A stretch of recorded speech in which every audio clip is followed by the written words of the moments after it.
Hello everyone, welcome to today's tutorial. I will walk you through how to disable your integrated graphics card step by step. If you find this guide helpful, please consider subscribing and liking the video. I will also explain some alternative methods you can use, because disabling the integrated graphics card does not always fully resolve the issue you may be experiencing. Let's get started. First, go to the bottom of your screen and click on the search bar. Type in Device Manager and open it from the results. Inside Device Manager, locate Display Adapters and click the arrow to expand the section. Here, you will see your integrated graphics card. In my case, it is an Intel HD graphics card, which is integrated into my processor.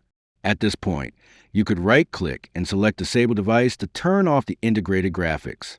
However, doing this may cause issues such as a black screen, especially if your system is currently relying on the integrated GPU. For that reason, you may not need to fully disable it. Instead, you can simply ensure that your dedicated GPU is being prioritized. If you are using a desktop PC, first make sure that your monitor is connected directly to your dedicated graphics card and not to the motherboard. Next, regardless of whether you're on a desktop or laptop, download the latest drivers for your dedicated GPU. For instance, since I am using an NVIDIA GPU, I searched for NVIDIA drivers, visited the official website, and downloaded the appropriate drivers for my system. Once downloaded, install them. After installing the drivers, open the NVIDIA control panel by searching for it in the Start menu.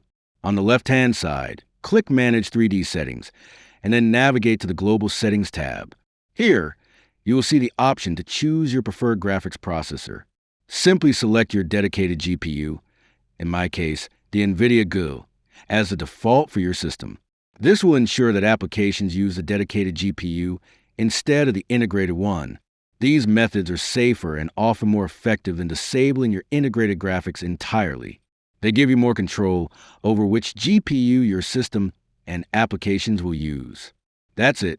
If you have any questions, feel free to leave them in the comments section below. Thank you for watching.